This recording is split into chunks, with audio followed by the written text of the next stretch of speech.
Hi friends, welcome to my channel. ఈరోజైతే ఈ వీడియోలో బెల్లంతో రవ్వ లడ్డూలు ఈజీగా సింపుల్గా ఎలా తయారు చేసుకుంటారో చూపిస్తానండి. వీడియో ఎండింగ్ వరకు చూడండి, మిస్ కాకండి. ఫస్ట్ అయితే ఒక ప్యాన్ తీసుకొని అందులో అయితే నెయ్యి వేసుకోవాలండి. నెయ్యి వేసుకొని అందులో జీడిపప్పు అయితే వేసుకొని కొంచెం జీడిపప్పు కలర్ చేంజ్ అయ్యే వరకు వేపుకోవాలండి. ఇట్లా కలర్ చేంజ్ అయ్యే వరకు వేపుకోవాలి. ఇప్పుడైతే అవన్నీ తీసి పక్కన ఒక గిన్నెలో వేసుకొని పక్కన పెట్టుకొని ఉంచుకోవాలండి. ఇట్లా గిన్నెలో వేసుకొని పక్కన పెట్టుకొని ఉంచుకోవాలి. ఇప్పుడైతే ఒక కప్పు సుజి, ఇదిగోండి సుజి అంటే బొంబాయి రవ్వ అండి. బొంబాయి రవ్వ తీసుకొని ఒక కప్పు అదే ప్యాన్లో నెయ్యి ఉంది కదా, ఆ నెయ్యిలో వేసేయాలండి. మొత్తం చూడండి అట్లా ఆ ప్యాన్లో వేసేయాలి. నెయ్యిలో వేసి బాగా సిమ్లో పెట్టి బాగా వేపుకోవాలండి. కొంచెం కలర్ చేంజ్ అయ్యి స్మెల్ మంచిగా వచ్చే వరకు వేపుకోవాలండి. సిమ్లోనే పెట్టాలి, హై ఫ్లేమ్లో పెడితే మాడిపోతుంది. అందుకని సిమ్లోనే పెట్టండి.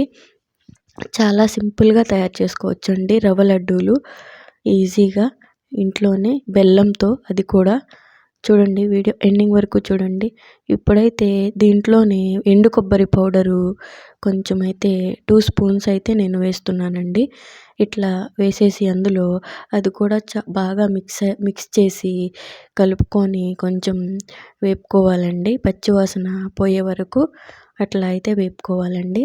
వేగిపోయింది రవ్వ అయితే, మంచి స్మెల్ అయితే వస్తుంది. ఇప్పుడు తీసి వేరే గిన్నెలో వేసుకొని పక్కన పెట్టుకున్నానండి. ఇగోండి ఇట్లా అయితే వేపుకోవాలి. ఇట్లా వేపుకున్న తర్వాత మళ్ళీ అదే ప్యాన్లో ఒక కప్పు బెల్లం అయితే తీసుకోవాలండి. ఇదిగోండి నేను తురిమిన బెల్లం అది. ఇప్పుడు అందులో వేసేసి కొంచెమే వాటర్ పోయాలండి, ఎక్కువ పోయకూడదు. కొంచెం ఒక హాఫ్ కప్పు వాటర్ అయితే పోయాలి. చూడండి అంతే, 2-3 స్పూన్స్ వాటర్ అయితే పోయాలి. వాటర్ పోసేసి బెల్లము పాకమేం రావసరం లేదండి. బెల్లము గడ్డలైతే లేకుండా కరిగించుకుంటే సరిపోతుందండి. కలుపుకుంటూ ఇదిగోండి ఇట్లా ఎక్కువ పాకం అయితే ఏం అవసరం లేదు దీనికి. ఇట్లా కరిగితే సరిపోతుందండి, గడ్డలేం లేకుండా. ఇప్పుడైతే స్టవ్ ఆఫ్ చేసేసి ఆ కరిగించుకున్న బెల్లాన్ని, ఇదిగోండి బెల్లం వాటరు, ఆ వాటర్ని అయితే ఈ రవ్వ మిశ్రమంలో పోసేయాలి. ఈ రవ్వ మిశ్రమంలో మొత్తం పోసేసి ఒక్కసారి గరిటెతో అయితే బాగా మిక్స్ చేసుకోవాలండి. ఎందుకంటే కొంచెం వేడిగా ఉంటుంది కాబట్టి గరిటెతో అయితే మిక్స్ చేసుకోవాలండి మొత్తం. ఇలా గరిటెతో మనం చేయి పెట్టకూడదు, బాగా వేడిగా ఉంటుంది, కాలుతుంది కాబట్టి. ఇదే టైంలో జీడిపప్పు వేపుకొని పక్కన పెట్టుకున్నాం కదా, అవి కూడా అందులో వేసేసి మొత్తం మిక్స్ చేసుకోవాలండి గరిటెతో. కొంచెం చల్లారిన తర్వాత గోరువెచ్చగా ఉన్నప్పుడే మనం లడ్డూలు అయితే తయారు చేసుకోవాలండి. బాగా చల్లారిపోతే లడ్డూలు చేయడానికి కుదరదు. అందుకని ఇట్లా మిక్స్ చేసేసుకున్న తర్వాత ఇప్పుడు గోరువెచ్చగా ఉందండి. ఇప్పుడు ఇందులో నెయ్యి కొంచెం వేసుకొని 2-3 టేబుల్ స్పూన్స్ నెయ్యి వేసి కొంచెం పాలు కూడా పోసుకోవాలండి. ఇదిగోండి మిల్క్ తీసుకున్నాను.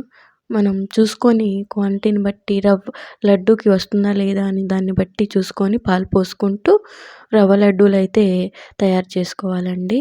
నేను నెయ్యి కొంచెం వేసాను, పాలు కొద్దిగా పోసాను, చూసారు కదా. ఇట్లా రవ్వ లడ్డూలు అయితే చేసుకోవాలండి.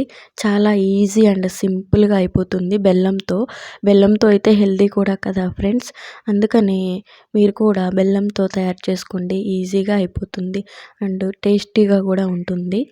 నా వీడియో చూసే వాళ్ళందరూ నా వీడియో లైక్ చేయండి అండ్ నా ఛానల్ సబ్స్క్రైబ్ చేసుకోండి. ఇలాంటి మరిన్ని వీడియోస్ కోసం నాకు సపోర్ట్ చేయండి ఫ్రెండ్స్. చూసారు కదా ఫ్రెండ్స్, సింపుల్గా బెల్లంతో రవ్వ లడ్డూలు ఎలా తయారు చేసుకోవాలో ఈ వీడియో మీకు నచ్చింది అనుకుంటున్నాను ఫ్రెండ్స్. చూడండి, రవ్వ లడ్డూలు అయితే మొత్తం నేనైతే తయారు చేస్తాను, ఇట్లా ఉన్నాయండి. మీకు నచ్చితే లైక్ చేయండి, షేర్ చేయండి, నాకు సపోర్ట్ చేయండి. Thank you for watching friends. Bye bye.